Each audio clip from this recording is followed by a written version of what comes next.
பர்கூர் அருகே தலையில் தேங்காய் உடைத்து நூதன வழிபாடு.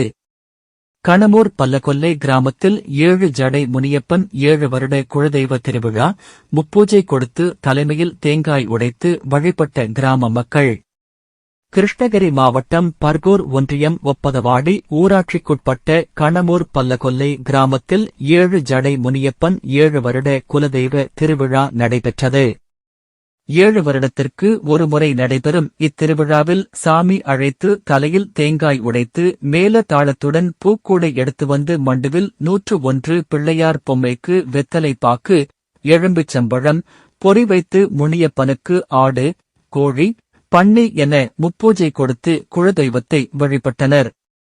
ஊர் கவுண்டர் ஐமண்ணன், பொருளாளர் ராஜா, பூசாரிகள் துரை, தங்கவேல், ஸ்டார் குரூப் நண்பர்கள் தலைவர் ரவி, துணைத் தலைவர் வஜ்ரவேல், செயலாளர் தங்கவேல், துணை செயலாளர் கோவிந்தராஜ், பொருளாளர் கோவிந்தன் மற்றும் உறுப்பினர்கள் கிராம பொதுமக்கள் பக்தர்கள் கலந்து கொண்டனர்.